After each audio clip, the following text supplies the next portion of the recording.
Shalom Uvracha, ce cours est dédié Be'ezrat Hashem, les Hatzlachat, la famille Waknin, Rabbi David ben Masoudi et Rena bat Jocelyn. J'ai le grand plaisir, honneur, bonheur de vous retrouver juste avant le jour de Yom Kippour, le jour qui est, à mes yeux, le plus beau, le plus grand jour de l'année. Croyez-moi que je jeûne moi aussi ce jour-là, donc je vois aucune contradiction à cela. Et j'aimerais, Bezrat Hashem, pouvoir partager avec vous, et essayer de vous prouver, essayer de vous montrer combien ce jour c'est un jour qui est grand, et si on peut avoir le mérite ensemble de réhabiliter, entre guillemets, le jour de Kippour, qui aux yeux de nombreuses personnes est très mal vécu, eh ben, j'aurais tout gagné, Bezrat Hashem. Donc, on va se lancer, Bezrat Hashem, dans l'aventure. J'aimerais commencer avec une histoire que j'ai déjà racontée il y a plusieurs années dans l'un de mes cours. Une histoire qui m'avait beaucoup marqué. Et j'aimerais vous la raconter. Quand je venais de me marier, j'étais un petit jeune de 18 ans, et je ne connaissais pas encore les halachot de comment on vérifie un etrog, un loulav, etc. Le lendemain de Yom Kippour, j'ai fait comme un peu tout le monde fait. J'ai été acheter un loulav et un etrog, et je me suis rendu chez un rave. Il y avait dans le quartier dans lequel j'habitais un très grand rave, très grand, 2,30 m de hauteur au moins, très grand érudit en Torah aussi. Et j'étais le voir pour lui montrer mon loulav et mon etrog. Maintenant, j'avais à cette époque-là un défaut, j'étais très souriant, encore plus qu'aujourd'hui. Et je suis venu le voir. Et ce rave, il m'a dit « T'as l'air bien heureux, toi ?» Je lui dis « Ben, encore heureux. » Il me dit « Mais tu sais où est-ce que tu as été écrit hier ?» Ah, moi, je dis « Bah ouais, j'ai été écrit dans tous les journaux. Moi, je suis une grande célébrité, moi. J'ai été écrit partout. » Je vois quelqu'un, il vient me voir, il dit « Tu sais combien on a écrit sur moi ?» Je dis « Pourquoi? Tu es une célébrité, tu es un grand tzaddik, tu es un grand amit racham, tu es un grand rachat, tu es un criminel, t'es quoi ?» Il dit « Mais non. Bon, on m'a fait des tatouages sur tout mon corps. On a beaucoup écrit sur moi. » D'accord? Je lui ai dit, ben, je ne sais pas où j'ai été écrit, j'imagine que j'ai été écrit dans le livre de la vie. Il m'a dit, ah d'accord.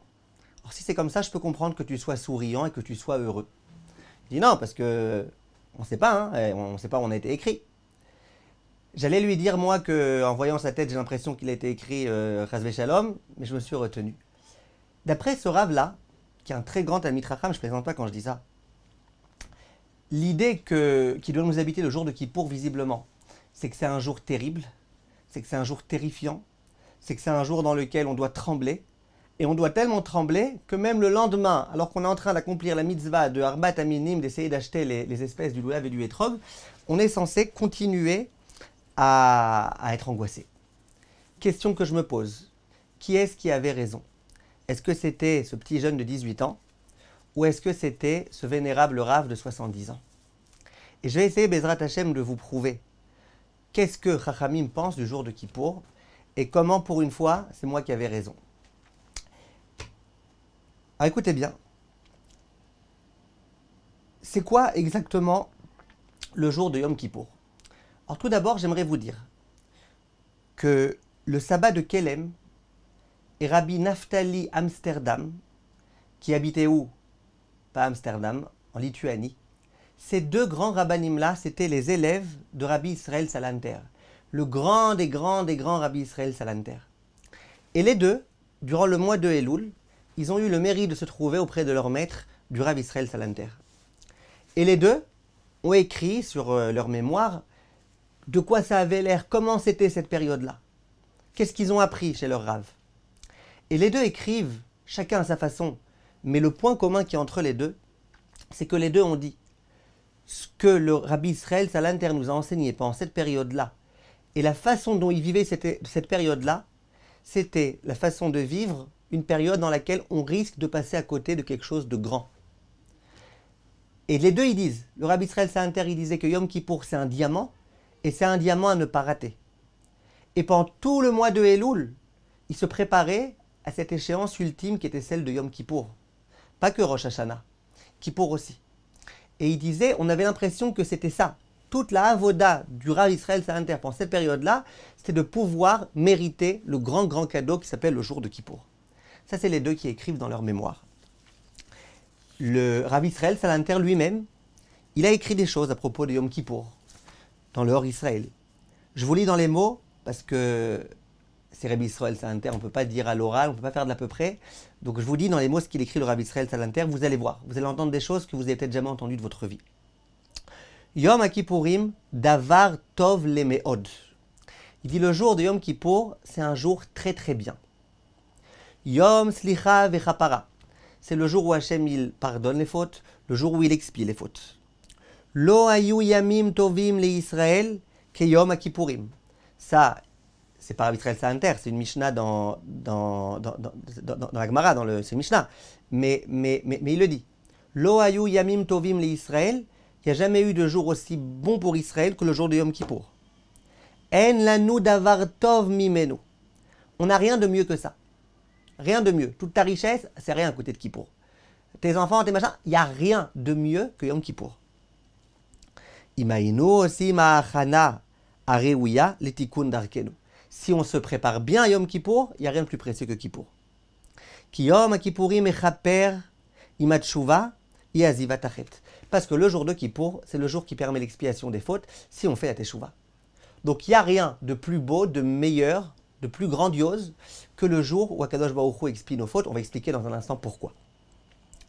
Ve'en lanu mischar anose. Attendez, j'ai sauté une ligne. Achen, gamma me'at tov meod.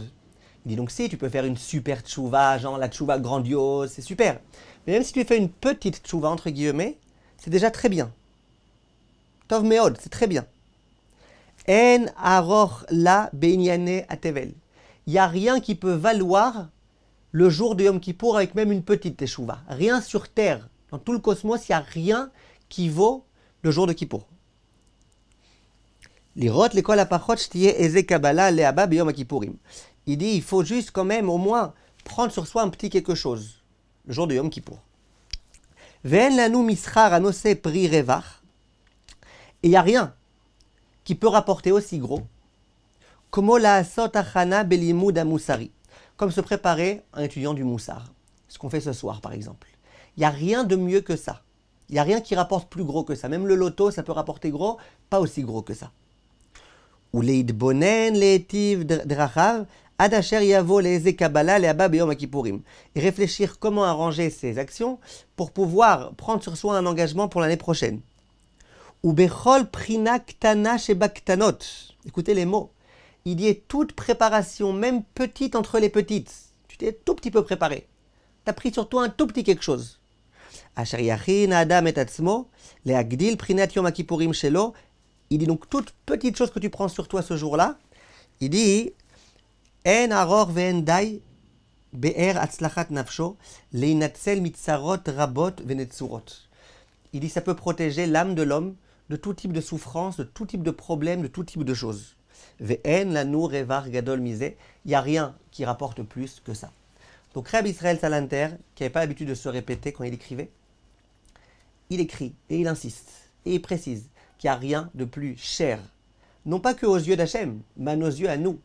Il n'y a rien qui vaut plus, il n'y a rien qui rapporte plus, il n'y a rien qui est plus rentable que le jour de Yom Kippour. Et même si on ne fait pas une grande teshuva, on fait un petit quelque chose, c'est déjà énorme, énorme, énorme, extraordinaire, grandiose. Alors il faut, Bezrat Hashem, tout d'abord essayer de prouver d'où est-ce qu'il sait, Rabbi Israël Salanter, ce qu'il dit. Parce que nous, on a l'impression, quelquefois, surtout en France, on est habitué à cette idée-là, que Yom Kippour, c'est le jour où on demande pardon et où on pleure, et le jour où on va être jugé, on va être écrit dans le livre de la mort, dans le livre de la vie, dans le livre de je sais pas quoi, le livre des Benoni, lui, on ne pourra plus rester dessus. On avait vraiment une impression un peu négative de ce jour-là. On avait un arrière-goût négatif de ce jour-là. Pour plein de gens, même d'ailleurs, c'est un jour un peu semblable à Tisha B'Av. C'est vrai, les deux jours on jeûne. La question c'est, est-ce que c'est vrai ou pas? Il faut savoir que la Mishnah Masechet Ta'anit, elle dit Lo ayu yamim tovim le Israël. Il n'y a jamais eu de jours aussi bons pour le peuple juif comme le jour de Kippour et le jour de Tou B'Av, le 15 Av. Comme ça la Mishnah elle dit. Et la Gemara, elle pose la question. Elle dit je ne comprends pas. Qu'est-ce qu'il y avait de particulier à Tou B'Av? que le jour de Yom Kippour, ce soit le plus beau jour du clan Israël, ça on comprend. Yom Mechila, Slicha Vechapara, le jour où Hachem il expie les fautes, où il pardonne, où on peut enfin résoudre notre relation avec lui. Ça, je comprends que ce soit un très beau jour pour le clan Israël. Mais tout Béav, qu'est-ce qu'il y a de si particulier? Et là, la Gemara, elle mentionne 5 raisons, 5 choses qui se sont produites le 15 Av et qui font de ce jour-là un jour très grand. Déduction logique, tu vois que la Gemara, ça l'a même pas effleuré la question comment tu peux dire que Kippour c'est un jour joyeux alors que ce jour-là on va être écrit dans le livre de la mort. Non, ce jour-là que c'est joyeux, c'est évident, il n'y a même pas de question. La Gemara, elle pose même pas de question. C'est pas qu'il y a une question, il y a une réponse. La Gemara, elle dit il n'y a pas de question. Que le jour de Kippour c'est un grand jour, on comprend, puisque c'est un jour de Mechila Slicha Vechapara. La question c'est pourquoi le tout Béav. Et là, 5 raisons pour t'expliquer pourquoi tout Béav c'est un grand jour. Donc déjà, on voit de cet enseignement-là, de façon très claire, que le jour de Yom Kippour, c'est un jour qui est un jour heureux et qui est un jour joyeux. Maintenant, qu'est-ce qu'il y a de si heureux et de si joyeux ce jour-là? Il y a un enseignement qui figure dans l'un des Midrashim qui s'appelle le Pirkei des Rabbi Eliezer. Un enseignement très beau. Et personnellement, il me parle beaucoup cet exemple-là. Le Pirkei des Rabbi Eliezer, quand il veut nous parler du jour de Kippour, il dit, c'est l'histoire il se sert d'une parabole. Il dit une fois, dans un pays, dans une ville, il y avait la grève des poubelles. Et donc, il y avait plein de poubelles dans la rue qui commençaient à s'amonceler. Et il y avait, vas-y les cafards, vas-y les rats, vas-y les fourmis, vas-y les maladies. Et les gens, ils en ont eu marre. Et ils ont vu que le roi, visiblement, il ne se bougeait pas beaucoup. Qu'est-ce qu'ils ont fait? Ils ont eu une idée. Ils se sont dit, le roi, lui, est tranquille dans son palais, avec sa belle cour, avec ses bonnes odeurs, avec ses beaux machins. On va lui montrer, nous. On va lui montrer qu'est-ce qu'on endure, nous, au quotidien. Qu'est-ce qu'ils ont fait? Ils ont eu une idée. Ils se sont dit, on va prendre nos poubelles à nous. On va attendre le moment où le chômeur ou le gardien y dort. On va amener toutes nos poubelles là-bas. Et comme ça, le roi, il va y réaliser de ce que nous, on est en train de vivre tous les jours, au quotidien. Ils ont eu l'idée, ils se sont mis d'accord, et effectivement, ils ont fait cette chose-là. Ils se sont approchés tous avec leurs poubelles en silence, en pleine nuit, au moment où le gardien, visiblement, y dormait. C'était pas un chômeur, c'était un chômeur peut-être, je sais pas. Et à ce moment-là, ils ont tous été posés leurs poubelles, et leurs poubelles, et leurs poubelles, et leurs poubelles, et leurs poubelles. Le roi, qui visiblement n'était pas atteint du Covid-19, il commence à sentir des odeurs inhabituelles. Lui est habitué à des blanquettes de veau, à des machins, pas à des blanquettes de crottes de vache. Il n'est pas habitué à ça. Il commence à sentir, et il se dit, mais qu'est-ce qui se passe? Il se dirige vers sa fenêtre, et il s'aperçoit que le pire a été fait. Mais alors le pire du pire du pire, c'est honteux. Son palais s'est transformé comme ça en saleté, en poubelle, en décharge publique. Impensable. Le roi se lève, il comprend ce qui s'est produit, et à ce moment-là demande le Pirkei des Rabbi Eliezer, quelle va être la réaction du roi? Les rois tels qu'on les connaît nous, ou tels qu'on a entendu parler d'eux, ils diraient, on va trouver tout de suite le coupable et on lui coupe la tête. Au moins. Dit le Midrash, non. Le roi, il était très heureux. Et pourquoi il était heureux? Parce qu'il s'est dit, c'est vrai que maintenant mon palais à moi, il est sale. C'est vrai que mon royaume, il est sale. Mais au moins, les maisons de mes sujets, les maisons des citoyens de la ville, elles au moins, elles sont propres. Donc ça me fait plaisir à moi. Moi, c'est sale, mais c'est pas grave, chez eux, c'est propre. Est-ce que ça existe un roi pareil? Est-ce qu'on a déjà vu un roi pareil? Demande Pirkei des Rabbi Eliezer. Peut-être a choisi le roi, ils ont choisi un roi comme ça. Parce que là-bas, ils le choisissent. Mais sinon, ça n'existe pas. Alors, dit Pirkei des Rabbi Eliezer, il y a un roi comme ça, c'est Akadosh Baruch Hu. Akadosh Baruch Hu, durant toute l'année, on a fauté. On a commis des avérotes. On s'est sali. On a désobéi. On a abîmé notre relation avec Hachem. Le jour de Kippour vient Akadosh Baruch Hu et il dit, écoutez, vous, ça y est, j'imagine que vous pouvez plus de toutes ces odeurs, de toutes ces saletés, de toutes ces avérotes, de toute cette misquinerie. J'imagine que vous en pouvez plus. Vient Kadosh Baruch Hu ce jour-là et il nous fait notre toilette. Lui-même, il fait notre toilette. Maintenant, quand il fait notre toilette, il les voit, ces avérotes.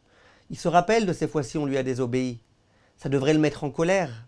il devrait se fâcher.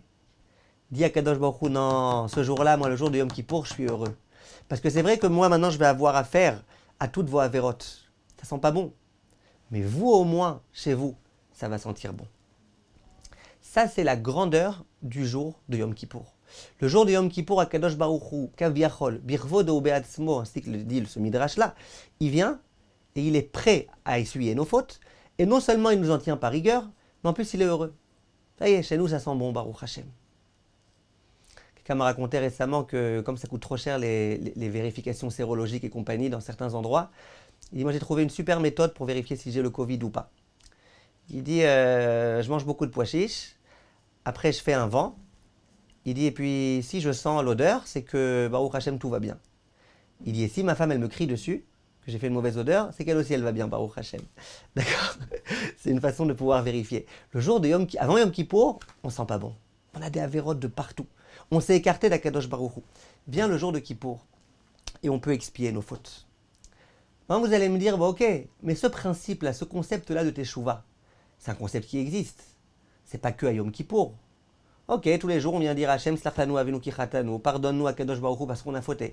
Tous les jours on fait la tchouva et on imagine qu'Akadosh Baruch Hu il explie nos fautes au quotidien. Qu'est-ce qu'il y a de tellement particulier ce jour de Yom Kippour? Vient Rabbeinu Yonah, Rabbeinu Yonah de Gerondi, dans Shahar Aleph Hot Tet, et il explique. Il dit dans la tchouva, il y a plusieurs degrés de tchouva. Tu peux avoir une tchouva dans laquelle Akadosh Baruch Hu il va dire ok. Étant donné que tu as regretté ta faute, alors je t'en tiendrai pas tellement rigueur. Mais malgré tout, il ne sera peut-être pas puni, mais la faute elle est encore existante. Dire à Rabbeinu Yonah, plus le degré de tchouva est important, plus on peut nettoyer la faute. Dit le Rav, c'est comme un vêtement qui est sale. Il y a de la boue sur un vêtement. Tu veux commencer à le nettoyer, tu le nettoies. Si tu le nettoies qu'un petit peu, il restera encore des petites marques. Si tu le nettoies un peu plus, il restera un petit peu moins de marques. Et si tu insistes, et tu insistes, et tu insistes, finalement, il sera très propre. Surtout si tu te sers de je ne sais pas quelle lessive là, qui fait encore plus blanc que blanc, Ariel Ultra truc, eh ben, il n'y a pas de problème, ça sera tout blanc. Dire à Rabbeinu Yonah, pour que tu puisses vraiment revenir à l'état initial, à savoir que la faute, elle ait été en quelque sorte effacée, c'est compliqué. Il faut faire une vraie tchouva, une grande tchouva. C'est pas facile, il faut être sincère, il faut vraiment la vouloir cette tchouva. Et là, Rabbeinu Yonah, il dit, et je vous demande de bien écouter, Veze bishear yemot hashana. Ça, c'est tous les jours de l'année. Shekede lekabel kapara, etzem hatshuva yamevia l'idée kapara. Il dit toute l'année, qu'est-ce qui peut t'amener l'expiation? Eh ben, c'est la tchouva.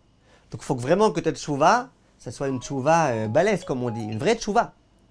Par contre, le jour de Kippour, c'est pas la tchouva elle-même qui t'amène la kapara. C'est le jour de Kippour qui l'amène la kapara. Kadosh Baruch Hu, il a créé un jour magique qui est que le jour lui-même, il amène la kapara. À tel point qu'il y a un rav dans la Gemara qui s'appelle Rabbeinu Akadosh, un rav de la Mishnah, qui dit que, selon lui, même si quelqu'un ne fait pas de tchouva, dès lors que le jour de Kippour arrive, il est purifié. On ne tranche pas comme ça, la halakha est tranchée qu'il faut faire tchouva. Kippour plus tchouva. Mais en tout cas, on voit qu'il y a une dimension magique au jour de Yom Kippour. C'est que c'est une expiation qui vient et qui n'est pas que dépendant de notre tchouva. Tchouva, ça n'aurait pas été suffisant. Il faut tchouva plus autre chose. Et si on comprend ça, on peut comprendre maintenant Rabbi Israël Salanter. Rabbi Israël Salanter, il dit, tu sais, le jour de Kippour, même si tu fais un tout petit quelque chose, tu prends sur toi un tout petit engagement pour l'année prochaine, eh bien c'est déjà très très très très bien. D'où il sort ça, Rabbi Israël Salanter. Attention, Rabbi Israël Salanter, c'était pas un rigolo, hein, c'était celui qui a fondé le Moussar. C'était quelqu'un qui disait, remettez-vous en question les enfants. C'est pas quelqu'un qui s'amusait. D'où il sait que le jour de Kippour, même si tu prends un tout petit quelque chose sur toi, c'est déjà très très très très bien. Et bien à mon avis, c'est ce Rabbeinu Yonah. En général, quand tu veux faire tchouva, la tchouva c'est quelque chose de compliqué. C'est pas facile. Et puis il faut être hyper sincère. Il faut prendre beaucoup de choses sur soi. Et il faut vraiment se transformer complètement, se métamorphoser. Par contre, le jour de Kippour, étant donné que le jour en lui-même, il pardonne, ce jour-là, miraculeux, eh bien ça pardonne. Donc dès que tu as pris un petit quelque chose sur toi, c'est déjà suffisant pour que tu puisses obtenir cette chose-là. Ça, c'est un très très grand cadeau. C'est un très très très très grand cadeau. Parce que à nouveau, le reste de l'année, j'ai fait une avéra. Si j'ai pas fait une vraie de vraie tchouva, il reste encore des séquelles. il reste encore des problèmes. Le jour de Kippour, avec même une petite teshuva, bien sûr, si on peut faire une grande teshuva, c'est encore mieux. Mais même si on peut faire qu'une petite teshuva, eh ben c'est déjà très très très très bien. Et ça permet de résoudre les relations. Pour expliquer ça de façon un peu plus précise, en quoi c'est un cadeau? Tout d'abord, il faut savoir une chose. C'est que le Pélé Yoetz écrit et tous les Mefarshim, ils disent que quand Kadosh Baruch Hu nous a créés, nous avions une âme qui était pure. Elokai neshama she'atatabi teora. L'âme que tu nous as donnée, c'est une âme pure. Maintenant, qu'est-ce qui s'est passé au fur et à mesure du temps? L'homme, il a fauté, et il a fauté, et il a fauté. Il a aussi fait des choses bonnes. Il a aussi purifié davantage son âme. Mais quelquefois, il a rendu impure son âme. Dit le Pélé Yoetz, chaque avéra que tu commets, c'est un écran qui se place, que tu places, entre toi et Hachem. Lui, Hachem, il ne s'écarte pas de nous. C'est nous qui nous écartons de lui. Chaque avéra qu'on commet, c'est un écran. Et cet écran, qu'est-ce qu'il fait? Eh bien, il se met sur notre cœur. Il obstrue notre cœur. Pire que le cholestérol. Il obstrue, il obstrue, il obstrue, il obstrue.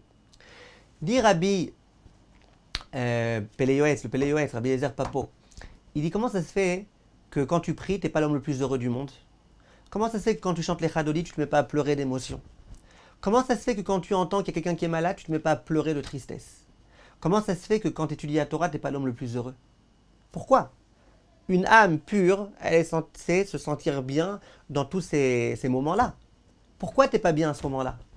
Dit le Pélé Yoetz, parce que ton cœur, eh ben, c'est plus un cœur, c'est un cœur obstrué, c'est un cœur qui ressent plus ce qu'il est censé ressentir. Ta neshama ressent plus ce qu'elle est censée ressentir. C'est à cause de quoi? À cause des fautes, à cause des écrans. Vient le jour de Kippour, grâce à la tchouva qu'on va, Bezrat Hashem, accomplir. Et qu'est-ce qu'il fait à Kadosh Baruch Hu? Il retire ces écrans-là. Il les retire et d'un coup, neshama, elle devient beaucoup plus pure. Et ça, les gens, ils vous le diront tous. Tous. Que le lendemain de Kippour, que le jour de Kippour, bien sûr, mais bon, ça c'est évident, vous allez dire, mais même le lendemain de Kippour et le surlendemain de Kippour, les gens se sentent beaucoup plus proches d'Akadosh Baruch Hu. Ils arrivent beaucoup mieux à être joyeux dans leur mitzvot. Ils arrivent beaucoup plus à avoir de concentration dans leur tefila. On sent qu'il y a quelque chose de très très lourd qui pesait sur nous et qui a été retiré. En dehors de ça, qu'est-ce qu'on gagne le jour de Kippour? Le Sefer HaChinuch écrit que Akadosh Baruch Hu, quand il a créé son monde, il a créé le monde, il a donné une Torah, des mitzvot. Et il savait que l'homme, il risquait de fauter. Et il s'est dit, si l'homme il continue à fauter, année après année, au bout de 2 ans, 3 ans, eh ben, l'homme il va crouler sous sa charge. Il va falloir qu'Aviachol détruire le monde. Le monde, il n'aura plus le mérite de se maintenir. Qu'a fait Hachem? Il a offert un cadeau au clan d'Israël. Il a dit, une fois par an, on va pouvoir libérer les gens de ces saletés, de ces fautes, de ces avérotes. Comme ça, ok, combien maximum on peut avoir de fautes? 1 an de fautes. Allez, ça va, pas plus. Et très souvent, très souvent, et je suis content que quand je le dis, souvent il y a des gens qui reconnaissent ça. Très souvent, je me suis posé la question. Moi, j'ai remarqué personnellement que pendant la Seret Yemei Teshuvah, les 10 jours de pénitence, c'est très dur, très dur de servir Hachem. Très dur.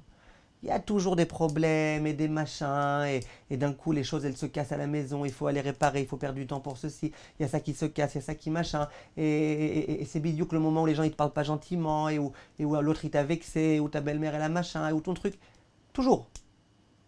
Et beaucoup plus que les autres moments de l'année. Et souvent j'ai dit ça, il y a des gens qui m'ont dit ouais moi aussi. Plein de fois il y a des gens qui m'appellent, qui me disent Kvod Harav, ma mère aujourd'hui elle m'a énervé, je lui ai crié dessus et tout, un truc que je fais jamais de la vie. D'un coup 3 jours avant Kippour je lui ai fait. Et je me suis toujours demandé pourquoi. Alors un jour j'ai expliqué, j'ai dit bah, visiblement le Yetzer Hara comme il sait combien ces jours-là c'est des jours importants et Kedoshim, et ben il met le paquet. Mais un jour j'ai expliqué ça de façon plus réelle à mon avis. C'est quand le jour on a le plus de fautes de l'année. Ben, c'est la veille de Kippour. Puisque Kippour dernier, Hachem il a expié les fautes. On était propre. On a commencé à se salir un peu. Jusqu'à quand on s'est sali? Jusqu'à Kippour prochain. Donc le jour où on a le plus d'écran, c'est la Seret Yemei Teshuvah. C'est les jours qui précèdent l'échéance Bezrat Hashem qui est Kippour, où toutes nos fautes vont être effacées. Et après on s'étonne qu'on ait du mal à servir Hashem, qu'on ait du mal à être heureux, qu'on ait du mal à ressentir ce qu'on devrait ressentir, etc. Le jour de Kippour c'est un cadeau aussi, parce que comme on l'a expliqué beaucoup de fois, et ces derniers temps, ces dernières périodes, j'ai essayé de mettre un grand accent sur ça. La raison pour laquelle on a été créé, ce qu'on a à faire sur Terre, c'est se rapprocher d'Akadosh Baruch Hu.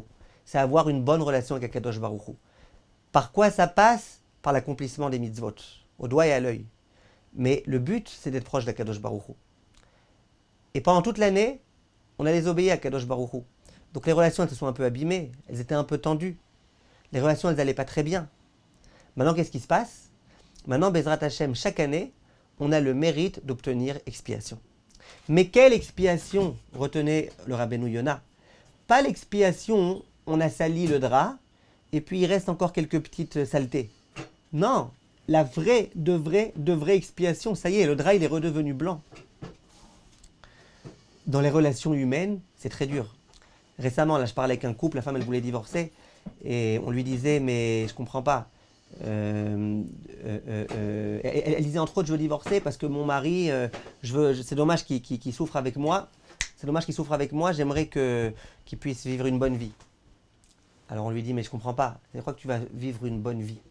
Qui va vivre une bonne vie, mais il ne pourra pas, tu vois bien, il fait plein d'erreurs. Elle dit non, mais grâce à tout ce qu'on a vécu ensemble, toutes les erreurs qu'on a fait, il va apprendre, et avec une autre femme, il pourra la rendre heureuse. Alors j'ai dit, mais je comprends pas. Si c'est possible de reconstruire quelque chose, reconstruisez-le ensemble. Non, pour elle, c'est fini. Et c'est comme ça. Quelqu'un t'a fait du mal. Il vient, tu peux me pardonner, s'il te plaît?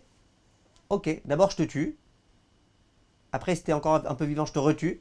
Et après, peut-être, je songerai à te pardonner. C'est comme ça que ça marche, les relations. À Kadosh Baruch Hu, non. On a fait du mal, des choses graves.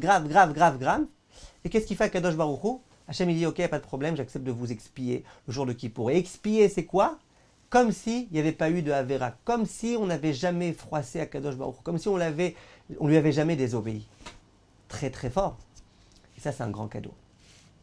Le Yerushalmi dit qu'il y a une question qui a été posée à la sagesse, à la prophétie, à la Torah et à Dieu. Vous connaissez ce Yerushalmi, il est très connu. Le Yerushalmi, il dit, on a posé la question au concept qui s'appelle la sagesse. L'homme qui a fauté, quelle doit être sa sentence? La chokhma, l'intelligence, elle dit, ben, l'homme qui a fauté, c'est très simple, il faut qu'il ait beaucoup de souffrance. Ben ouais, il a fait des fautes, il a fait des machins, maintenant il faut des souffrances. Après, on a interrogé la prophétie. On a dit à la prophétie, l'homme qui a fauté, vis-à-vis d'Akadosh Baruch Hu. Qu'est-ce qu'on fait avec lui? La prophétie, très franche, elle dit, chez Yamout, en bon français, qui crève. Après, on a interrogé la Torah. On a dit à la Torah, un homme qui a fauté, qu'est-ce qu'il peut faire? La Torah, elle dit, écoute, il y a un concept qui s'appelle le korban, le sacrifice. Qu'il amène un sacrifice, Bezrat Hashem, il pourra obtenir expiation. Et là, il y a Kadosh Baruch Hu qui intervient. Et qui dit, vous savez, moi, ce que je pense? L'homme qui a fauté, il n'a qu'à faire teshuva. Qu'il fasse teshuva, et Bezrat Hashem, il n'y aura plus de faute. Tous les chachamim, ils réfléchissent à ce midrash-là, à ce Yerushalmi, et ils disent, mais c'est bizarre. La Torah, elle ne pouvait pas penser à ça, à la teshuva. Les prophètes ne pouvaient pas penser à ce concept. La sagesse, le concept de la sagesse, ils ne pouvaient pas penser à ce concept qui s'appelle la teshuva. On avait besoin d'attendre à Kadosh Baruch Hu pour parler de teshuva. Disent Rachamim, mais oui. Parce que la raison pour laquelle nous, on pense que la teshuva c'est si facile que ça, c'est parce qu'on n'est pas conscient combien la faute c'est grave. Si on savait que la faute était grave, eh ben, on comprendrait que c'est pas facile à effacer une faute. Tu as tué quelqu'un, après tu dis ouais mais je m'excuse, ouais mais tu l'as tué. Tu as une relation interdite avec une femme, il y a un enfant mamzer qui est né, tu dis ouais mais je fais teshuva. Bravo, quand la cavote a fait teshuva, maintenant lui il est mamzer, l'autre il est mort, et toi t'es un pourri. Pourquoi t'as fait teshuva? C'est quelque chose d'incompréhensible.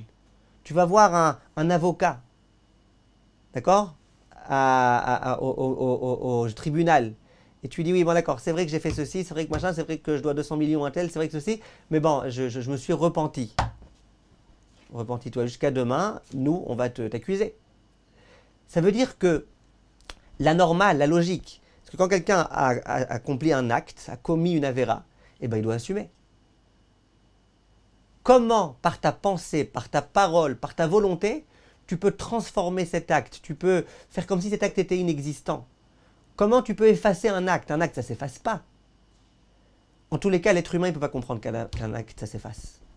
Tu vois bien, pour effacer avec un stylo, tu as besoin de stylos très spéciaux, avec des effaceurs et des machins. Un acte, ça ne s'efface pas. Un acte négatif, ça ne s'efface pas. Quand tu as blessé quelqu'un, tu ne peux pas l'effacer. Tu peux essayer de l'amadouer, tu peux essayer de t'expliquer, tu peux lui offrir des cadeaux, tu peux essayer de transformer des choses. Mais les gens, ils te diront, après 20 ans de mariage, je me rappelle encore de cette fois-ci où tu m'as dit tel et tel mot. J'oublierai jamais. Sauf si j'ai un Alzheimer. J'oublierai jamais. Parfois, avec le Alzheimer, ils se rappellent encore de ça. Ils ont tout oublié, mais ils se rappellent de la fois où leur mari il leur a dit ça et ça. Ça veut dire qu'il y a des choses qui ne s'effacent pas. Et l'être humain, il ne peut pas comprendre normalement qu'un acte qui a été commis, qui est un acte grave, puisque c'est la désobéissance à Kadosh Baruch Hu, qui puisse être effacé. Vient à Kadosh Baruch Hu, et lui il dit, moi je connais ce concept-là. Quand l'homme fait une vraie teshuva, c'est comme si l'hémafréa, rétroactivement, l'acte n'avait pas été commis. Ça c'est un cadeau fabuleux. Ça c'est un cadeau qu'il n'y a que à Kadosh Baruch Hu qui pouvait nous donner. Et ça, c'est le grand, grand, grand cadeau du jour de Yom Kippour. Vous savez que Rabbeinu Yonah dit, vous savez avant Rabbeinu Yonah, que la Gemara dit que la veille de Yom Kippour, ça veut dire demain soir d'après certains, et mercredi en tous les cas d'après tout le monde, il y a une mitzvah de manger. Il y a des gens qui se sont embrouillés, qui ont cru que toute l'année il y avait une mitzvah de manger des Horaïta et qui mangent beaucoup, beaucoup, beaucoup, beaucoup sans s'arrêter. Non, c'est une mitzvah la veille de Yom Kippour. Mitzvah des Horaïta. C'est quand le jour où quand tu manges, tu accomplis une mitzvah des Horaïta. Je ne parle pas de la matzah à Pessah ou de manger dans la souka. Je parle le jour où en mangeant, peu importe quoi, peu importe où, quand tu manges, tu accomplis une mitzvah des Horaïta. C'est la veille de Kippour. Question pourquoi? Alors, il y en a qui vont vous dire, comme ça, le lendemain, tu es sûr de souffrir parce que tu auras plein de machins dans ton ventre. C'est pas ça l'explication principale. Rabbeinu Yonah, il donne deux explications. Première explication, il dit c'est pour que tu puisses mieux jeûner le lendemain. Il dit le jour du lendemain, c'est un jour dans lequel tu dois prier, tu dois faire tchouva, tu dois être proche d'Akadosh Baruch Hu. Comment tu vas faire tout ça si tu as très très faim? Tu ne pourras pas. Alors qu'est-ce que tu fais? La veille de Yom Kippour, tu manges bien, bien, bien, bien, bien, et c'est une mitzvah de la Torah. Mange, mange, mange, mange. Parce qu'Hachem, il veut que demain, tu aies de la force pour vivre un bon Yom Kippour. Donc ça, c'est la première raison pour laquelle on mange. On raconte qu'un jour, il y a un juif qui a été voir son rabbin. Il lui a dit, écoutez, Kvod Harav, moi, j'ai une question à vous poser. Est-ce que le jour de Kippour, on peut prendre du café, de la caféine, par suppositoire? Il dit, moi, la vérité, je sais que manger et boire du café, c'est interdit. Mais par suppositoire. Alors le rabbin dit, mais pourquoi tu veux par suppositoire? Ça n'a même pas de goût. Il dit, oui, parce que moi, sans ma caféine, tous les jours, je vais avoir mal à la tête et tout. Mais je sais que s'il y a de la caféine qui rentre dans mon corps, c'est bon. Alors il réfléchit, il réfléchit, il réfléchit. Il dit, bon, allez, tu sais quoi? T'as le droit. C'était la veille de Kippour. Le monsieur, il va en pharmacie. Et il dit au pharmacien, bonjour monsieur le pharmacien, vous avez des suppositoires de caféine? Il dit, oui, bien sûr. Il dit, je voulais en commander 250. Il dit 250, mais pourquoi? Il dit, ouais, demain c'est Kippour. Il dit quoi, tu en veux 250? Il dit, non, non, j'ai décidé demain d'organiser au Beth Knesset un kidouche. D'accord, un kidouche de suppositoire de caféine. Mais l'idée est là. Hachem, il veut qu'on puisse bien supporter le jeûne. Et c'est pour ça que la veille, il nous donne une mitzvah de manger. Deuxième raison, dit Rabbeinu Yonah. Il dit, le jour de Yom Kippour, c'est un Yom Tov, c'est un grand jour, c'est un beau jour. Or, chez les Juifs, à chaque fois qu'il y a un Yom Tov, qu'est-ce qu'on fait? On dresse la table, et on mange, et on chante, et on fait des repas, et on boit, et on fait des choses. Le jour de Kippour, on ne peut pas. Parce que pour pouvoir s'élever suffisamment, spirituellement parlant, il faut devoir jeûner. Il faut jeûner. La Torah a décidé, il y a des Haïnouïm, il faut souffrir un petit peu, faire souffrir son corps pour pouvoir s'élever au-dessus des contingences matérielles. Or quoi? Il est passé où le repas? Ils sont passés où les chants? La Simchat Yom Tov, le repas qui accompagne la Simchat Yom Tov, elle est où? Dit Rabbeinu Yonah, eh bien on l'a reporté à la veille. La veille de Yom Kippour, on se réjouit. On se réjouit à table. On mange un repas. Et on mange des bonnes choses. Et on boit. Et pourquoi tout ça? Parce qu'il y a le grand jour de Yom Kippour qui va arriver. Ce très très très très très grand jour de Yom Kippour. C'est pour ça que moi, il n'y a rien, ou en tout cas quasiment rien, qui m'agace plus que quand il y a des gens qui m'appellent la veille de Kippour et qui me disent, dites-moi, la Seuda Mafseket, on peut s'asseoir à table ou on doit s'asseoir par terre? On peut manger plus qu'un plat, on doit manger qu'un plat. Alors évidemment, je comprends la question. La question c'est que Tisha B'Av, on appelle ça Seuda Mafseket, le repas qui précède le jeûne. Or, c'est un repas de grande ramma. Yom Kippour, le plat qui précède, on appelle ça aussi Seuda Mafseket, le repas qui interrompt entre la période où tu peux manger et l'autre. Donc ils se sont embrouillés complètement les gens. Une fois j'ai dit à quelqu'un, tu vas aussi à ton mariage peut-être, t'asseoir par terre et manger des lentilles et des œufs. Il me dit pourquoi? Je dis Seuda Mafseket. La Seuda Mafseket entre ta période de célibataire et ta période de marié. Bah ouais, c'est un repas qui fait. Ça veut dire qu'il faut comprendre. Il n'y a pas de lien du tout entre Tisha B'Av et Yom Kippour. Tisha B'Av c'est le jour le plus affreux de l'année. Kippour c'est le jour le plus beau de l'année. Tisha B'Av c'est un jour durant lequel on jeûne parce qu'on doit s'attrister. Le jour de Kippour on doit se réjouir. Et on jeûne parce que c'est la meilleure façon de pouvoir permettre à Hot Neshama de se connecter à Kadosh Baruch Hu. C'est complètement l'inverse. Et ceux qui veulent venir chez moi une fois la veille de Kippour, vous verrez. Chez nous, la veille de Kippour, on mange bien et on chante ensemble et on se réjouit. Et c'est une très très grande joie. Pourquoi? C'est ce que Rabbeinu Yonah écrit à ce moment-là. Donc, il faut comprendre que le jour de Kippour, c'est le jour le plus fabuleux. En ce sens où c'est le jour, non seulement où Hachem nous prouve son amour de façon gigantesque, comme on a dit tout à l'heure, il est prêt à nous nettoyer nos avérotes et lui, ça lui fait plaisir. Mais en dehors de ça, c'est un jour joyeux parce que c'est le jour où enfin, on peut un petit peu se purifier. Notre Neshama, après, elle se sent mieux. Et je vous dis, moi je connais des gens même pas super religieux qui le disent. Après Kippour, ma Neshama, elle est libérée. Elle se sent bien. J'arrive mieux à parler à Hachem. J'arrive mieux à prier à Hachem. J'arrive mieux à me comporter avec ma femme, avec mes enfants, avec mon mari, avec...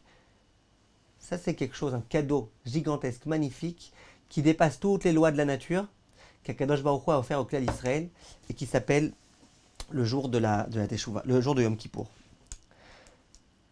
Maintenant, vous allez me poser une question. Et ça, je suis obligé de traiter de cette question. Sinon, je n'aurais pas parlé vraiment de tout Kippour.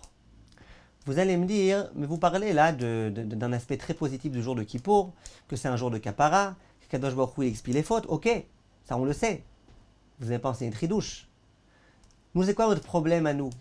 Notre problème, c'est qu'il est écrit dans la Gemara que les Bénonim, les gens moyens, qui étaient 50-50 à Rosh Hashanah, eh bien ce jour-là va être décidé. Est-ce qu'ils vont être écrits sur le livre de la vie ou est-ce qu'ils vont être écrits sur l'autre livre? Donc bien sûr que c'est un jour Rasra. Donc bien sûr que ce Rav-là, il avait raison, le Rav dont j'ai parlé au début du cours. Même le lendemain de Kippour, on va savoir. Peut-être que tu as été écrit dans le livre de la mort, on va savoir. Alors, comment je peux moi oublier tout ça? Je vous dis c'est le jour le plus beau de l'année, machin. Attends, mais t'as oublié que c'est un jour de jugement? T'as oublié que ce jour-là, on disait Avinu, Malkenu, on prie à Kadosh Baruch Hu très fort. On prie, on demande, on implore à Kadosh Baruch Hu. Alors, qu'est-ce qu'il faut dire? Qu'est-ce qu'il faut penser? Et qui est-ce qui a raison? Alors, je vais vous dire et je vais vous le prouver. Le jour de Yom Kippour, si on voulait le résumer en quelques lignes, on dirait le jour de Kippour, c'est le jour où Akadosh Baruch Hu expie les fautes. Toute la première partie du cours qu'on a dite, c'est ça Kippour. C'est le jour le plus beau, le plus joyeux, le plus heureux. Il faut être heureux, il faut être joyeux et tout ce que tu veux. Simplement, ce jour-là, comme par un concours de circonstances, eh ben, il y a quelque chose qui se passe. C'est que c'est à cette date-là qu'Akadosh Baruch Hu a décidé d'écrire finalement les Bénonim dans le livre de la vie, Bezrat Hashem, ou dans l'autre livre. C'est pas que Kippour, c'est un jour de jugement en soi. Kippour, c'est un jour de Kapara. Mais c'est ce jour-là, entre autres, qu'Akadosh Baruch Hu a décidé qu'il allait donner le verdict final de ces gens-là. Au passage, c'est un grand chesed, puisqu'Hachem va donner le verdict le jour où il nous a purifiés de toutes nos fautes. C'est quand même pas mal. C'est mieux que s'il avait donné le verdict final à Rosh Hashanah, le jour du jugement, par excellence. Ça, c'est ce qu'il faut comprendre. Ça veut dire que si on voulait disserter sur le jour de Kippour, on écrirait des cahiers entiers sur la beauté du jour de Kippour. Et c'est ce que Chachamim ont fait. Hein. Regardez le Maharal, regardez machin, comment il te parle de Kippour, comme le jour du Olam Haba, comme le Olam Haba dans ce monde-ci. De la même façon que dans l'Olam Haba, on ne mange pas et on ne boit pas et on est connecté à Kadosh Baruch Hu. De la même façon, Kippour, c'est un monde de Olam Haba. Et tout juif de Kippour, c'est comme le Kohen Gadol. Regardez ce qui est écrit dans Chazal. Des dissertations entières sur la beauté de Kippour. Et à la fin, on pourrait mettre un petit nota bene, NB. Sachez que ce jour-là, c'est la fin du jugement pour les bénonymes. Maintenant, quelle est ma preuve? Quelle est la preuve que j'ai raison quand je dis ça? Parce qu'il y a plein de gens qui vont dire « Ah non, Kippour, c'est le jour de jugement, Kippour, c'est le verdict final. » D'où je sais que j'ai raison? Alors, je vais vous donner des preuves. Première preuve, quand la Torah nous parle du Yom Kippour, qu'est-ce qu'elle nous dit? Ki vayom azeh, ce passage qu'on va répéter avec beaucoup d'entrain le jour de Kippour. Ki vayom azeh yechaper alechem. Ce jour-là, Kadosh Baruch Hu, il est mechaper les fautes, il expie les fautes. Les taer etchem mikol chatotechem. Il purifie le juif. L'ifnei Hashem titaru, devant Hashem, vous allez vous purifier. La Torah, à aucun moment, elle parle de jugement quand elle parle de Kippour. À aucun moment, quand elle parle de Kippour, elle te parle des Bénonyim qui étaient écrits sur le livre intermédiaire et qui vont devoir être placés dans un des deux livres. À aucun moment. C'est bien la preuve que l'essence même du jour de Kippour, c'est Kapara. Et d'ailleurs, son nom l'indique. C'est quoi Kippour? Une fois, j'avais raconté que dans une cité, il y avait un monsieur qui habitait dans une cité, un monsieur très âgé. Et puis c'est très dur pour lui de jeûner. Et le soir, il essaye de dormir, c'est le soir de Kippour. Et à minuit, il entend des voyous en bas de la racaille qui crient « T'as pas une clope, truc, machin ». Il dit « Mais il exagère, pourquoi à minuit, le jour de Kippour, il crie comme ça ?» À un moment donné, il dit « La prochaine fois qu'il crie, moi, ça m'est égal. Je vais sur mon balcon, je le sermonne. » Et puis il entend un qui crie très très fort « T'as pas une clope, t'as pas une clope !» Alors lui, il va sur son balcon et il dit « C'est Kippour, c'est Kippour, c'est Kippour !» Il lève la tête et il dit « C'est pour Wam, c'est pour Wam, c'est pour Wam !» Il a compris que Kippour, c'est du verlan. D'accord? Kippour, c'est pas du verlan. Kippour, ça veut dire kapara. C'est pas pour rien que ce jour-là, on l'appelle Yom Kippour. On aurait pu l'appeler le jour du jugement pour les Bénonyim dans le livre de la vie ou de la mort. Ça aurait été un peu plus long. Non. Yom Kippour, c'est le jour de la kapara. Et l'essence du jour de Kippour, c'est le jour de la kapara. J'ai une autre preuve à vous donner. Si effectivement on considérait que le jour de Kippour, ça se résume uniquement à écrire les Bénonyim dans le livre de la vie ou de la mort, ça voudrait dire que quoi? Que les tzadikim qui ont déjà été écrits dans le livre de la vie, ils n'ont plus besoin de Kippour. Pourquoi? Ils ont déjà été écrits en sur le livre de la vie. Les Rechaim qui ont déjà été écrits dans le livre de la mort, ils n'ont plus besoin de Kippour, puisque dans tous les cas, ils ont déjà été écrits dans le livre de la mort. Ça voudrait dire que le jour de Kippour, il est là que pour une catégorie précise du clan Israël qui s'appelle les Bénonyim. Vous acceptez ça? La Torah, quand elle a parlé de Kippour, et qu'elle a dit vous devez faire Kippour, elle parle que pour les Bénonyim. C'est-à-dire que si vous voyez un tzaddik, le jour de Kippour, fumer une cigarette dans la rue, et vous lui dites qu'est-ce que tu fais? Il va te dire Kippour, c'est pas pour Wam. Pas pour Wam. Moi, j'ai été écrit dans le livre de la vie à Rosh Hashanah. Alors vous allez me dire, bon, c'est un peu prétentieux et tout, ok. Mais c'est bizarre de penser que Kippour, ce grand jour, Yom HaKadosh, il l'appelle les Chassidim, ce jour-là, qui concerne que les Rechaim, hyper bizarre. Excusez-moi, que les Bénonyim, c'est super bizarre. Donc on est bien obligé de dire que ce jour-là, c'est un jour de Kapara. Maintenant vous allez me dire, oui, mais ce jour-là, on doit faire vidouille, on doit demander pardon à Kadosh Baruch Hu. Et si on demande pardon à Kadosh Baruch Hu, on doit se rappeler de nos fautes, un petit peu. Et on doit se rappeler qu'on a fait mal. Et on doit regretter. Alors quoi, on regrette ou on est heureux? À ce sujet-là, le Rav Meir Hadash, l'un des très grands Mashgichim, il a dit quelque chose de très très fort. Je ne sais pas combien on peut expliquer ça en mots, mais en sentiment, en tous les cas, moi chaque année je le ressens, le jour de Kippour. Il dit, plus tu comprends la gravité de la faute que tu as commise, et donc plus tu t'attristes, tu regrettes la faute que tu as commise, plus ta joie de Kippour est grande. Tu as un œil qui pleure, un œil qui est joyeux. Plus tu es conscient que c'est grave ce que j'ai fait à Hachem, j'ai fauté, j'ai fait du Lachon Hara, j'ai parlé en mal de gens, c'est grave, comment j'ai pu faire ça, c'est grave. Plus tu es heureux, parce que maintenant vient le jour où tout ça, ça s'efface. Et c'est ça qui doit être le sentiment du juif. Bien sûr qu'on pleure. Vous croyez que moi je pleure pas le jour de Kippour? Bien sûr que je pleure. Et c'est recommandé de pleurer le jour de Kippour. Pas se forcer, mais une personne qui prie et qui machin, il y a de quoi pleurer. Bien sûr qu'on pleure. Mais j'allais dire, on pleure de joie. On pleure, on se rappelle de notre situation. On sait qu'on n'est pas des tzadikim gomourim. On sait que ça nous arrivait de fauter cette année. On sait qu'on est des humains. On sait que l'erreur est humaine. On sait que c'est normal qu'on ait fauté. On sait qu'on refautera à nouveau. Mais on est heureux du fait de pouvoir comparaître devant un Kadosh Baruch Hu avec la sincérité la plus grande du monde. On cache rien à Kadosh Baruch Hu. Il sait tout et on lui dit tout. Et de pouvoir venir ce jour-là et comprendre que même les choses si graves qu'on a commises, elles sont pardonnables, c'est quelque chose de grand. Et pour que ça puisse être pardonné, il faut comprendre la gravité de la faute. Comme Israël Sainter, il pose une question. Il dit pourquoi il y a Rosh Hashanah qui est avant Yom Kippour? Pourquoi on ne fait pas l'inverse? Pourquoi Kadosh Baruch Hu n'a pas mis d'abord Yom Kippour? Comme ça on explique toutes les fautes et après on juge l'homme. Il dit c'est impossible. Rosh Hashanah c'est le jour du jugement. C'est le jour où tu te rappelles, Hachem c'est le roi. Et donc c'est grave d'aller à l'encontre du roi. Et donc de faire une avéra c'est grave. Une fois que tu es conscient de tout ça, tu peux arriver au jour de Kippour et dire Hachem, Hachem c'est grave ce que j'ai fait. Mais toi, s'il te plaît, pardonne-moi. Ça c'est ce que Chachamim nous enseigne. Maintenant j'aimerais que vous sachiez, chers amis, qu'il y a une condition. Ce jour de Kippour qui est tellement beau et tellement grand et tellement ceci et cela, il y a une condition. La première, c'est d'avoir pris un petit engagement sur soi, ça on l'a dit au début.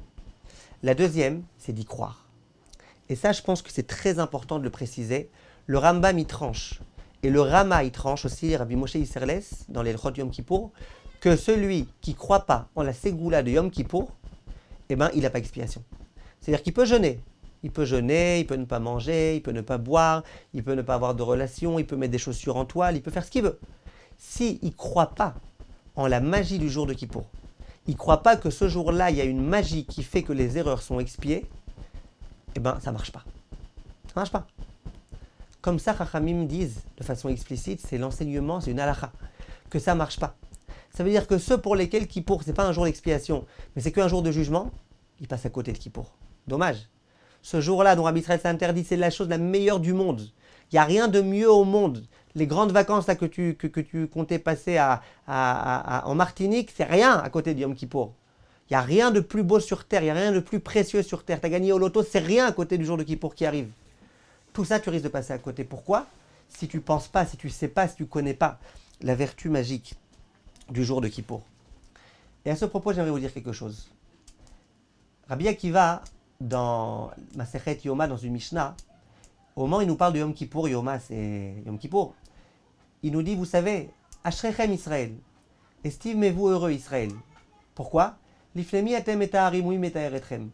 Sachez devant qui vous vous purifiez et qui vous purifie. Avichem sheba shamayim. C'est Akadosh Baruch Hu, votre Père qui est dans les cieux. Et après il dit, Ma migve meter et atmeim, af Akadosh Baruch Hu meter et Israël. On dit de Hachem que c'est un mikvé, en quelque sorte. C'est-à-dire que de la même façon que le mikvé il purifie les gens impurs, de la même façon Akadosh Baruch Hu il purifie Israël. Voilà l'enseignement de Rabbi Akiva. C'est un enseignement que les gens ils adorent chanter, à l'Akba Omer, à Méron, combien les gens ils chantent ce chant-là, avec tellement d'engouement et tellement de joie, etc. Question. Qu'est-ce que Rabbi Akiva vient nous ajouter comme chidouche ici? On ne savait pas que Kadosh Baruch Hu expiait les fautes le jour de Yom Kippour. C'est écrit dans le Passouk. Ki bayom azeh chaper alechem leter etchem mikol chatotechem. Lifnei Hashem titaru. Qu'est-ce qu'on a besoin de Rabbi Akiva pour ça? Alors Rabbi Akiva il est sympa, il nous dit c'est comme un mikvé. Merci. On avait besoin d'une image peut-être. On ne pouvait pas comprendre sans image. Ça change quoi? On te dit Hashem il expie les fautes. Rabbi Akiva il dit c'est comme le mikvé. Ok, merci. Je ne savais pas c'était quoi un mikvé, maintenant grâce à toi je sais. Quel rapport? Pourquoi on a besoin de Rabbi Akiva? Viennent Chachamim et disent, il y a deux enseignements ici très très très très forts. Premier enseignement, imaginez que je viens de me tremper au mikvé. J'ai un mikvé face à moi. Mikvé laméadrine, somptueux. Tout va bien. Mais je dis, moi je me contente de regarder le mikvé. Moi j'ai pas envie de rentrer dedans, moi j'aime pas l'eau. Moi je regarde le mikvé. Est-ce qu'il va se purifier cet homme-là? Non. Mais pourtant il est prêt à vouloir rentrer. Ouais mais il n'est pas rentré. S'il ne rentre pas dans le mikvé, il peut y avoir un mikvé à côté de lui, ça ne servira à rien. Il faut s'immerger dans le mikvé. Et ça, c'est le chidouche de Rabbi Akiva. Kippour arrive, ok, mais tu es prêt à t'immerger dans Yom Kippour? Tu es prêt à prendre part dans ce jour de Yom Kippour ou pas? J'ai connu une femme qui devait se marier, et elle avait une phobie de l'eau. Et elle devait se tremper au mikvé, puisque c'était une femme, bien sûr, qui avait une jeune fille, elle était Nida. Elle devait se tremper au mikvé. Et elle avait une phobie de l'eau. Elle ne pouvait pas rentrer dans l'eau. Elle avait peur de l'eau. Je lui dis, comment tu prends ta douche? Elle me dit, moi je ne prends pas ma douche. Moi je prends ma duche. Je lui dis, ta douche? Elle me dit, bah oui. Ma douche sans eau, ça donne ma duche. D'accord? Elle prenait sa douche sans eau. C'est une femme qui avait et c'est très compliqué. Quand tu vas lui dire, ouais, regarde le mikvé, regarde machin, c'est compliqué. Qu'est-ce qu'on peut lui conseiller? Va te tremper dans un bain de neige. C'est vrai, la neige, dans certains cas, on peut considérer ça comme étant un mikvé. Qu'est-ce que tu veux faire? Qu'est-ce que tu veux faire avec cette dame-là? Elle ne peut pas se purifier si elle ne va pas se tremper dans de l'eau. Eh bien, Kippour, c'est pareil. Kippour, c'est un mikvé. À Kadosh Baruch Hu, le jour de Kippour, c'est notre mikvé Kaviachol. Question, est-ce qu'on est prêt à profiter de ce jour-là, à se préparer à ce jour-là, à comprendre que c'est le jour le plus précieux du monde? Même si tu es un peu mal à la tête, c'est pas grave. Profite de ce jour-là. Le Rav Steinman, Zecher Tzadik Livracha, il rajoute encore quelque chose. Il dit quelqu'un qui va se tremper au mikvé, mais qui laisse un tout petit doigt dehors. Il est quitte ou pas? Il n'est pas quitte. Il n'est pas pur. Il reste impur. Une fois, une dame me dit, je peux me tremper au mikvé, j'ai une attelle sur le doigt, et le médecin m'a dit que c'est hors de question qu'elle rentre dans l'eau, cette attelle, je peux avoir une infection, etc. Je lui dis, tu peux pas, ça ne te purifiera pas si tu laisses ton doigt hors de l'eau.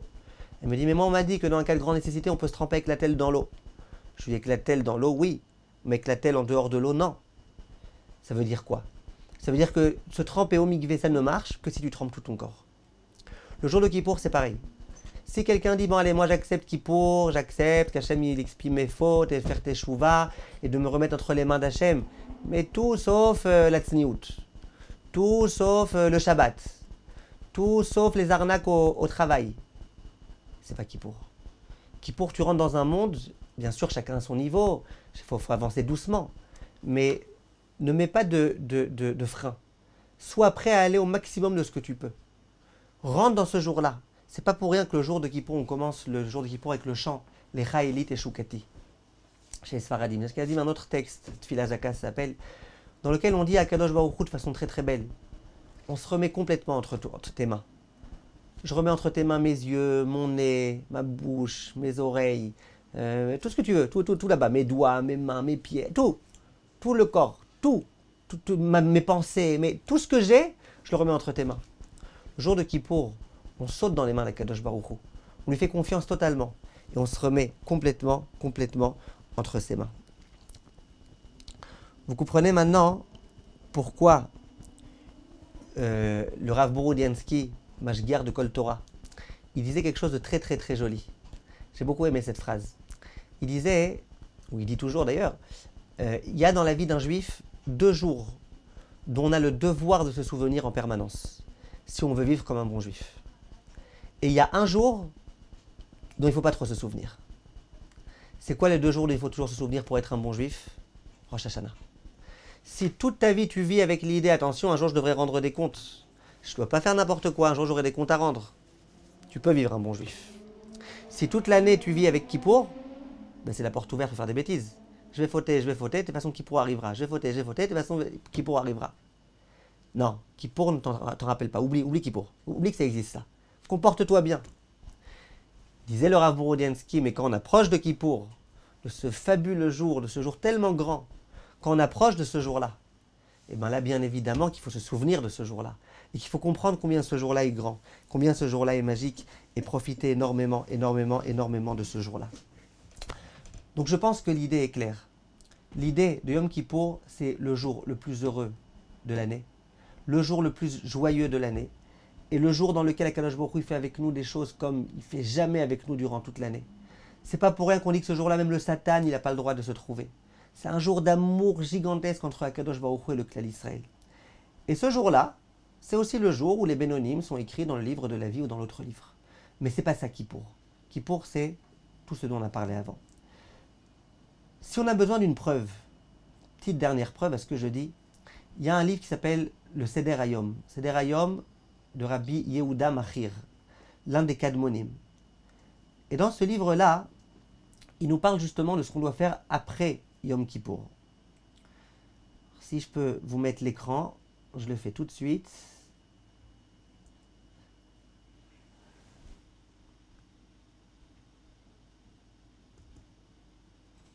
Vous voyez l'écran? Alors il dit le Rav, là où il y a la souris, là juste avant, 3 lignes avant la fin. Il parle là-bas de Motzei Yom Kippour. Il dit Veyesader Shulchano. Donc l'homme, après Kippour, il doit dresser la table. Veyochal Vesimcha Uvtuv Levav. et il doit manger avec joie. Ki simcho Elohim, parce qu'Hachem il a réjoui l'homme, betitolo et hayom akadosh hazeh shavar alav, en lui donnant ce grand jour saint. Ou bon imchelu avonotav bechemlat Hashem alav, le jour où Akadosh Baruch Hu il a effacé les fautes. Veye muftach bechazdeel, sheyetze mishpato laor. Donc premièrement il dit, après le repas de Kippour, chez nous aussi on le fait ça, après Kippour, on dresse la table. Et c'est écrit dans Tosfot d'ailleurs, qui ratza Hashem et maasecha, etc. On dresse la table, on se réjouit et on mange. Bien sûr on mange, on a joué toute la journée. Ouais, mais on dresse la table, on mange bien, on mange des bonnes choses. Et on doit manger avec joie. Pourquoi? Parce qu'on remercie Hashem de nous avoir donné ce grand jour-là.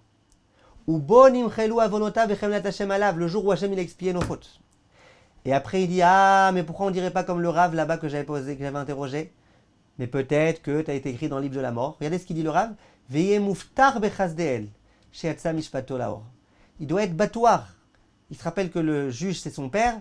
Il doit être sûr, il doit être certain que Akadosh Baruch Hu, yatsa mishpato laor, il l'a jugé favorablement. Et dorénavant, il doit faire en sorte de faire attention à lui, de rester propre et de garder ses vêtements propres. Donc, tout le cours d'aujourd'hui, il est résumé dans cette ligne-là. J'aimerais terminer en vous disant ce que j'ai déjà dit plusieurs fois dans mes cours sur Yom Kippour. Je sais que chaque événement de l'année, on peut le traiter sous un angle ou sous un autre angle. Je suis conscient du fait que même Tisha B'Av, où généralement on parle de ce jour-là comme étant un jour tragique, on peut transformer ce jour-là en étant un jour malgré tout heureux, en se servant du passouk où il est écrit Moed, et j'ai déjà fait un cours sur ça d'ailleurs une fois, etc. Ne croyez pas qu'aujourd'hui je suis venu et que je vous ai présenté qu'un aspect de la médaille. Ne croyez pas qu'aujourd'hui vous avez entendu une partie de la vérité sur Kippour, que demain vous entendrez un autre Rav qui vous dira que c'est le jour le plus horrible de la vie et qu'il aura aussi raison. Je peux vous assurer que non. Une fois, je me suis dit que je suis fou. Pas simplement parce que je le suis vraiment, mais parce que je me suis dit je suis fou. Pour tout le monde Kippour, c'est un jour terrible. Et moi je viens et je dis que c'est le plus beau jour de l'année. Bon, d'abord je ne suis pas le seul. Mais j'ai fait une recherche sur le Otsar HaChochma. Otsar HaChochma, voilà, le livre que vous avez vu là sur l'ordinateur, c'est du Otsar HaChochma. Otsar HaChochma, c'est un logiciel dans lequel il y a plus de 70 000 livres de Torah. Avec en plus un moteur de recherche très très très sophistiqué. Et je me suis dit, avant de donner mon cours, que je vais affirmer que c'est le plus beau jour de l'année, machin, comme quelqu'un qui exagère et tout, je vais vérifier. J'écris des mots de recherche, genre Maout Yom Kippourim, l'essence de Yom Kippour. Genre Yom Kippour, jour de Rasra. Tout ce que j'ai pu, j'ai essayé. Sur 70 000 livres, il n'y a pas un livre qui a parlé de Yom Kippour comme étant un jour de tristesse, comme étant un jour d'angoisse, comme étant un jour de tout ce que vous voulez. Pas un seul, sur 70 000 livres. Par contre, ceux qui ont dit que c'était un jour où on est tous comme des Kohen Gadol, et un Yom Tov, et un jour de Simcha, et un jour où il faut remercier Hachem, et un jour où il faut dire Shechianu avec joie parce que c'est le plus beau jour de l'année, ça, il y en avait beaucoup des livres qui le disaient. Ça veut dire que je suis conscient du fait que pas tout le monde tient mon discours, mais ce que je pense personnellement, c'est que c'est ça le discours de vérité, et qu'il n'y a pas d'autre discours possible à ce sujet-là. Bien sûr, on peut tenir un discours, on va plus insister sur le fait faisons teshuva, faisons teshuva, faisons teshuva, puisque c'est le jour où on va être écrit dans le livre de la vie et de la mort, bien sûr. On aurait pu beaucoup plus insister sur la teshuva que sur la beauté du jour de Kippour. Mais ne pas oublier que le jour de Kippour, c'est le jour le plus beau de l'année. Et bien qu'il faille faire teshuva, ça supprime en rien la beauté du jour de Kippour, au contraire. C'est l'idée que je voulais partager avec vous aujourd'hui. Je vous remercie d'avoir été là. Cette veille de Kippour, je rappelle à tout un chacun que si vous voulez pouvoir accomplir les kaparot avec nous, Bezrat Hashem, nous aider à diffuser la Torah, continuer à diffuser la Torah, Baruch Hashem, comme ces derniers temps on le fait davantage grâce à vos dons, grâce au marketing qu'on essaye de faire un petit peu, aux campagnes